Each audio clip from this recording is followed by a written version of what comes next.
banange olwaleero njagala okusooka okulisaayo mwami Kalule nga ye lead counsel oba ye lawyer omukulu mu musango gwange gwe nawaaba nga neemulugunya mu byava mu kulonda. Ekisinza okunsanyusa ye Honorable Elias mukwano gwange Nalukoola okugamba nti ebyava mu kalulu tebiri mu luzungu bakita non-compliant. Nange kyenakola kyenasinga okusingako essira nga mbagamba tetusobola kubanga tetulina results nga si omugatte gwazo guli mu 16,000 gumu kakaaga mu 640 gumu kakaaga 640 ne tubeera nti tuli mirembe. Nabagambye jjo nti nze nali ntandika okubuuza okuva obubokisi obwasambibwa bwe kumanya ate bino ebirala nti wabaddewo abakulembeze aba National Unity Platform abazza emisango nga misango mu by'okulonda. Ebyo bye twakwata ne tugatta ne tuleeta mu kooti. Wazira tendabyemu looya wange ono kyandyazaamaanyizza kwe kubeera nti nze bankunya olunaku lulamba nga ne calculator sikyagiraba bulungi.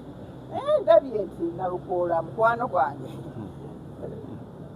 amugisiza bulungi ebiseera bibadde bitonoko.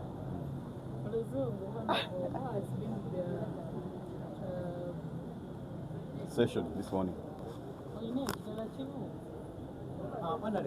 Oyogeddeko n'egyo wakyogeddeko waliwo abakulembeze banno mu kawempe abeenyigira mu vuyo. Mu butuufu omu ku bo yakunyiziddwa ku makya ga Lindo nga ye Lord Councillor, woman Lord Councillor owa Kawempe North. Be bamu ku bakulembeze n'abalala mugenda kubalaba nga olunaku lutambula mu cross examination z'abalawyer. So far, what can you say following how the trials are moving so far? Ekisookera ddala English. Okay. First of all, when you report a case, it is always very, very beautiful that the narrative of what you reported comes out in court. And I've seen that has already been achieved, even with the first respondent. That is why the lawyer is telling you there was no now need for the second respondent, who is Electoral Commission, to be cross-examined by the lawyer. So that has so far been achieved, and it has been gone on record of the court. We are very hopeful that the court, with what has been said by me, Honorable Elias Nalukoola, the first respondent, and which has not been refuted by the second respondent, will really prevail at the end of the day. We shall be able to get our prayers, as you saw in my petition. Mu kooti olwaleero kyetubadde tuliko kwe kwolesa obunafu bw'okwewozaako kwa Nalukoola ku nsonga enkumuliitu ze tumuvunaana. Ekisooka twagadde okwoleka kooti nti ebya Nalukoola ebyokulowoolereza, ebyokuteebereza, ebyokukonjera abantu 1,664 balonda batya oba balilonze batya, ebyo ebyokukonjera temuli makulu. Kooti tujolese nti ebiva mu kulonda tebabifunira ku kulowoolereza, si kuteebereza. Ebiva mu kulonda babifuna ku numbers ezivudde ku polling station.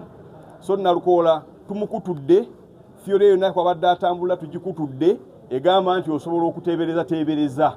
Otegedde oba egamba nti ne mu polling stations 14 ezisaleeta byava mu kulonda nazo yali wangudde. Ko tujolese nti omuntu wawangula mu kifo A tawangula mu B.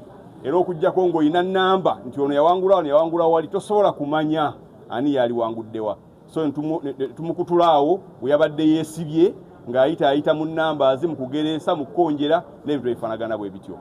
Ku mujulizi wa asoose kyetubadde tuliko kyetumaliddeko ennyo obudde kwe kutula olugambo lw'abadde aleese mu kooti nti ebintu bino teyabigaba mu kalulu mwokka, yabigaba akalulu tekannabaawo newe kaali nga kawedde. Awo yabadde yeesigamidde ku bifaananyi enkumuliitu byaleese. Kye tumukutudde nakyo kwe kulaga nti ebifaananyi ebyo kyabyogeza si kye byogera. Ebifaananyi agamba yabikuba na simu yeno gy'alina. Bwe tumutuusizza wakati nti ate simu gye nabikubisa yabula, nti ate nabijja ku Facebook, ate sinze nabikuba, ate ababikuba sibamanyi, ate sinze nabipulintinga, ate nabisindikira looya.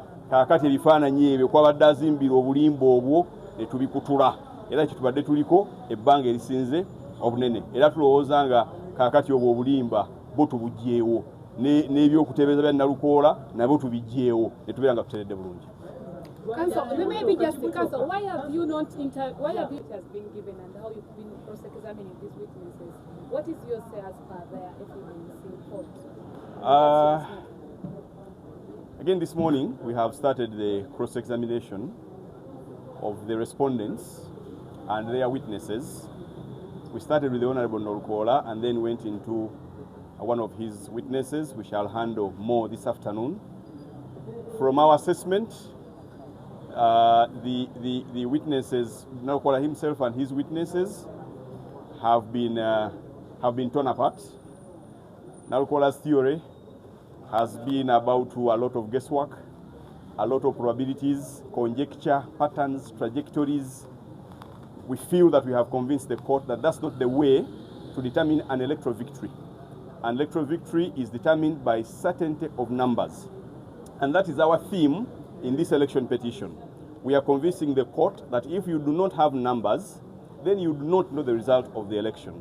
And because the numbers which we do not know are great, the election result was substantially affected. From our examination this morning, we are convinced that all the kind of theories that Nalukoola was building around his election, and the reason why we don't have the choices of the 16,640 voters, that all those theories, all those suggestions, all those trajectories, all those patterns have been thrown apart. Now, as to his witness, who was denouncing and denying bribery allegations, our scheme was also to tear her apart. And we have completely, in our view, destroyed her narrative.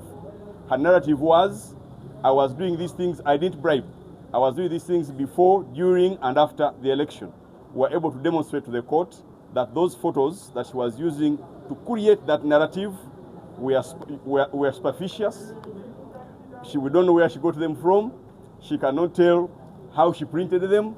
She cannot tell how they got onto the affidavit, etc., etc. So our job was to destroy that narrative and place her at the scene of the crime during the campaign when she bribed the 4 ladies that she agrees she bribed, or that she has agreed in court that she gave things during the campaign for the Kawempe North by-election. So you were not convinced on when she said that she was just giving in as she used to do so?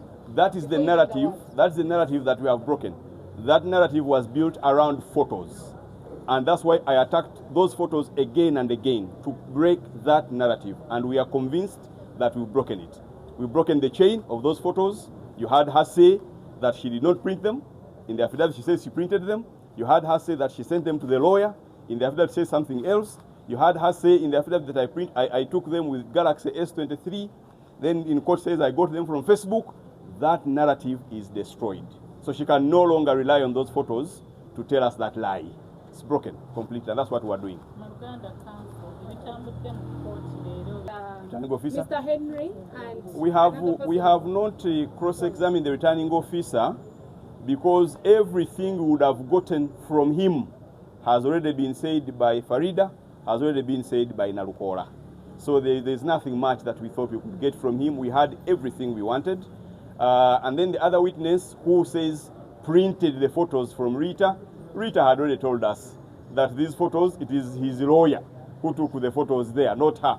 Yet in the affidavit she says it's Senabulia, who is the one who took the photos, Senabulia. So once she broke that chain, that she's not the one who took the photos, it was then not necessary to cross-examine Senabulia, who allegedly printed the photos, who she doesn't even know. Yes. So Muganda, returning officer wa Kampala, tusazeewo okutambuuza bibuuzo kubanga byonna bye twali mubuuzizza Faridah badde yabyogera, ne Nalukoola tumukunyakunyiza n'abyogera. so ntulaba nga ate tekyetaagisa kumala budde ate n'oyo kumubuuza bibuuzo. Oli omulala omujulizi wa Nalukoola eyagamba nti yaprintinga ebifaananyi gye tumalidde ne Liita nga tukakase kyo tetukyamwetaaga kubanga Liita atubuulidde nti omuntu oyo tamumanyi, atubuulidde ebifaananyi si yabitwalayo, looya we yabitwalayo yamuweereza. Liita atubuulidde ebifaananyi yabijja ku Facebook.